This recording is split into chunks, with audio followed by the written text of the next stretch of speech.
皆さんごきげんよう、上川かおるです。今日取り上げるニュースは韓国産食品の安全性についてです。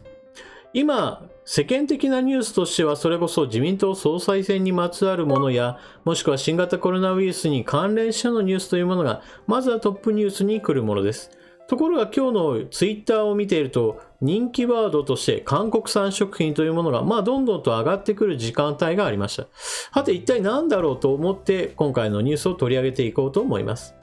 皆さんにとって韓国産食品について安全性はどうかと聞かれた時に大雑把な質問ではありますが、不安な気持ちを持っているという答えをされる方は多いのではないでしょうか。今回のニュースというのはそうした不安を持っている人たちが非常に関心が強いニュースだったと言えるでしょう。それは韓国産の食品に安全性に問題ありとして摘発された例というものがたくさんあるよということを知らせるニュースだったからです。というわけで今回は一体なぜそのように韓国で違反事例が発生してしまうのか、そのメカニズムについて簡単な基礎知識を解説していこうと思います。それでは一体どのようなニュースが流れていたのか、そちらからご覧ください。キムチ、魚介類など日本に輸入された韓国産食品の違反事例リスト52。辛ラーメンで知られる韓国の即席ラーメン最大手農心が EU に輸出した商品から基準値超えの有毒物質にクロロエタノールが検出され、 EU 当局は販売停止とリコールを実施したと報じられた。食環境衛生研究所の岸田氏が語る。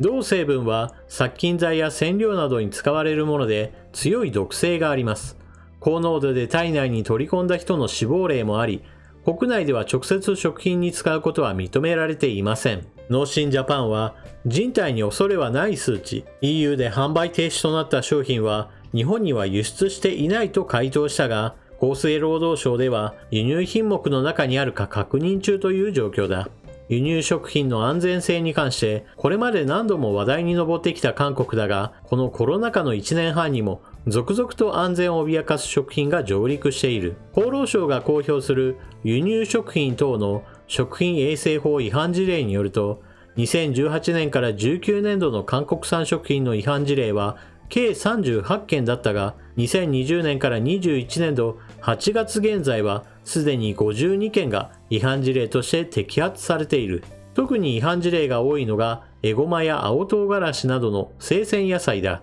前出岸田氏が語る。違反原因は基準値を超える農薬が主です。例えば青唐辛子から検出されたテブフェンピラドは殺ダニ剤として使われており、発がん性試験では腫瘍の一種である幹細胞腺腫の発生頻度増加が認められています。赤唐辛子のテラコナゾールも高濃度で摂取すると発がんなど人体に影響が出る可能性があります。海産物も問題となることが多い。焼きアナゴやカニから味噌漬けなどの加工品からは大腸菌群、赤貝やアサリからは下痢性貝毒が検出されている。2020年6月19日には千葉県の食品輸入販売業者が輸入した韓国産赤貝から基準値を超える麻痺性貝毒が検出され、383個が回収に追い込まれた。実際に深刻な事態を招いたケースもある。2014年には東京都内の和食店で韓国産のヒラメの刺身を食べた複数の客が嘔吐、下痢の症状に見舞われた。原因は韓国産ヒラメに多く寄生しているという食中毒寄生虫クドアだった。2020年3月にはアメリカで韓国産へのキタキョウを生で食べ、食中毒の原因となるリステリア菌に感染して4人が死亡、30人余りが入院する事態が発生した。検査結果判明前に流通する問題。産経新聞ソウル駐在局員の黒田氏はこう言う。近年韓国の消費者は食品や日用品の安全性に関して過剰なまでに潔癖な印象です。しかし、こうした風潮は自国の衛生管理を信用していないことの裏返しでもある。同じような商品なら日本製を買う人が多いですから。韓国の飲食店の中にはキムチやナムルなど小皿で出す料理の食べ残しをもったいないからと次のお客に出す店もあります。行政の指導も年々強化されていますが、それでもたびたび食の衛生問題が報じられて大炎上しています。日本の検疫に穴があることも問題だ。食品の安全に詳しいジャーナリストが指摘する。2020年度の食品輸入件数235万件のうち検査されたのは20万件。検査率は 8.5% です。また、輸入された食品のうち無作為に一部を選んで検査するモニタリング検査は、結果が判明する前に輸入が認められるので、流通して消費されてしまうケースがある。実際にモニタリング検査で違反事例となった韓国産食品を流通させてしまった輸入業者が言う。うちの場合、輸入してから検査結果が分かって、厚労省の回収命令が発出されるまでに2週間程度のタイムラグがありました。その間に飲食店に卸して食材として使われてしまった。健康被害はなかったのですが、申し訳ないことをした。もちろん、すべての韓国産食品に問題があるわけではないが、身を守るためにはリスクを知っておくことが欠かせない。まず最初にお断りしておかなければならないことがあります。この記事の最後で述べられているように、韓国から入ってくる食品、それらが 100% 全て危険で、どれを口にしても健康被害が生じるといった話ではありません。韓国から入ってくる食品に問題がありますよという話をしているのと、全てが問題がありますよというのはごっちゃにしてはなりません。ただし、このような問題がある以上は不安になる気持ちを持つ人がいるのは当然のことだと思います。そしてなぜこのような問題が発生するのか、そのメカニズムについて解説を行っていきます。まず第一に、海産物についての話で言えば、韓国においては海洋汚染の問題があります。海洋汚染を引き出しているのは産業廃棄物の不法投棄であったり、また汚水の垂れ流しといった問題が絡んできます。日本海側で住んでいる方であれば、海岸清掃などに参加したことがある方も多いでしょう。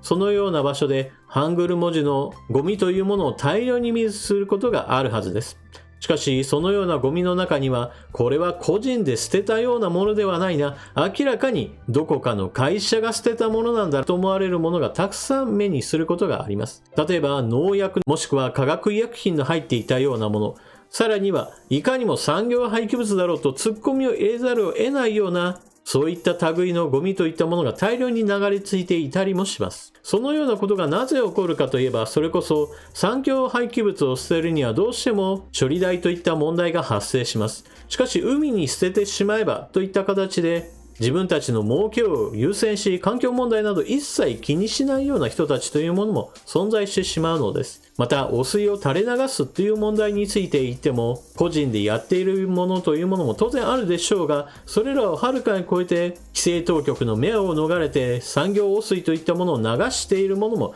いると考えた方が良いでしょう。なぜならば韓国においては人口密集地というものが大都市圏に偏っていますから、例えば下水をしっかりと整備しようとなってもその難易度は高いものではありません。実際日本と比べても下水の普及率といったものはさほど差がないほどに普及率というものは高い状態です。ですからみんながみんな汚水を垂れ流しているというわけではないのです。にもかかわらず韓国の海洋汚染が深刻で、また韓国産の海産物に大腸菌が目立っているといった話が出てくるのは、まさにそのような規制を破ってどんどんと汚水を垂れ流してしまう企業体質を持った人たちが結構いる、そういった事実を見つめるべきでしょう。そしてこのような自分たちの企業利益を優先してしまうという考え方は、海産物だけではなく陸上で作られる食品についても同じような話が出てくるのです。記事の中の最初で出てきたラーメンについて言えば、このインスタント麺を回収する騒ぎになった時に会社はある弁明を行いました。それはこの記事の中にもあるような、このラーメンというものはあくまでも EU に輸出しているもので、韓国国内においては全く問題ありませんよという話をしていました。日本向けについて言えば、日本には出荷していないから全くあなたたちは気にしないでいい。さらに言えば、たとえそのようなものが混じっていたとしても、あくまでも人体に影響のあるレベルではない、気にするなといった話をしています。この話を聞いて皆さんもお気づきになる点があるでしょう。一体なぜそのような危険物が混じっていたのか。本来であれば食品に混じってはいけないような殺菌に使われる化学薬品が混ざっていたのか。そのような原因追及についての話は一切抜け落ちているし、また再発防止策についての言及などもありませんでした。あくまでも自分たちが食べるものではないんだから気にすることはないというかなり不誠実な対応だったと私は思います。まさにここに韓国企業の大きな問題があるわけです。そしてこのラーメンの会社で言えば、韓国国内においては大手企業として知られており、決して個人商店のようなものではありません。だからこそ韓国国内においても韓国人自身が自分たちが食べているものが安全なのかなというのに神経を尖らせて、他の国、それこそ日本産の食品の方がきっと安全だろうと思って買う、そういった行動が見られるわけです。それでは日本の消費者である私たちは一体どのようなことを気をつければよいのでしょうか。例えばスーパーで食品を買うのであれば、それこそどこが原産地であるかといったものが表示されているものであれば、自分が不安だなと思う方はそういったものを避けることが自分でできます。一方で外食に出かけた時にこれらのものが混ざっていたらなかなか避けることはできません。ですからその点について言えば、少なくとも韓国資本のものじゃないお店をまず第一優先にして選ぶとか、もしくは日本の資本であってもどこのものを使っているのか企業の窓口に問い合わせを行うなどといったことも一つの手かもしれません。また少しスーパーの話には戻りますが、例えばスーパーであればお客様の要望受付といったところがコーナーとしてきっとあるはずです。そのようなところで韓国産の食品について不安があるよ、だから安心安全を優先して日本国産のものをぜひとも棚に並べてくださいといった要望を入れるのも良いかもしれません。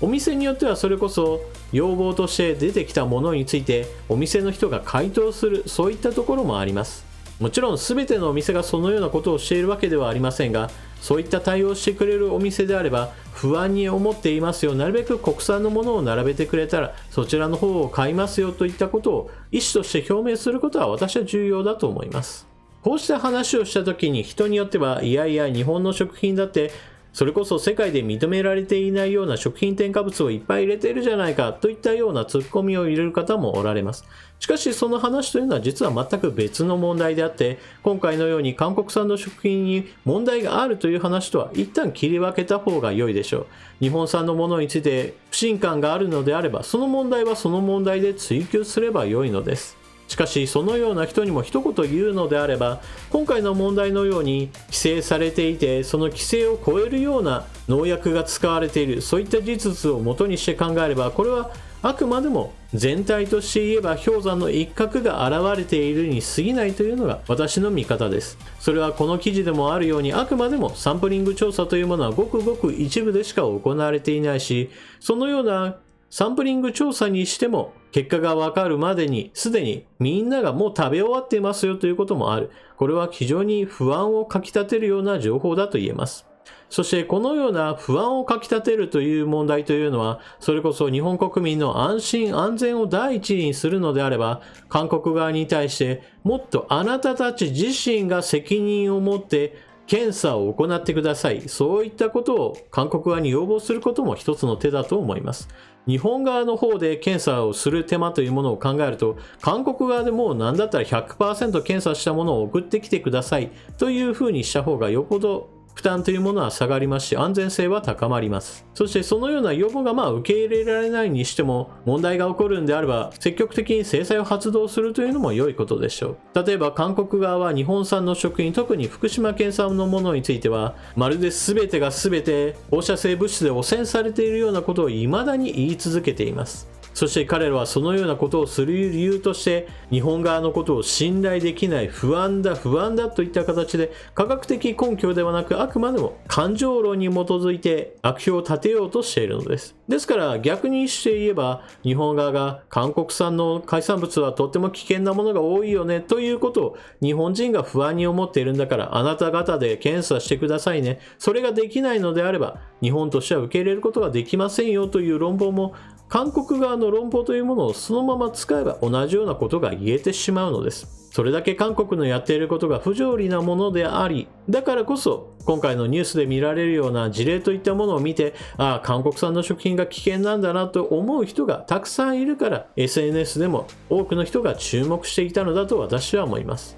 あなたはこのニュースを聞いてどのようなことを思ったでしょうか。ぜひともコメントしていってください。それでは動画を最後までご視聴いただきありがとうございました。チャンネル登録していない方はぜひともチャンネル登録を、そして動画を見合ったら評価ボタンのクリックもよろしくお願いします。それでは次の動画でまたお目にかかりましょう。またね。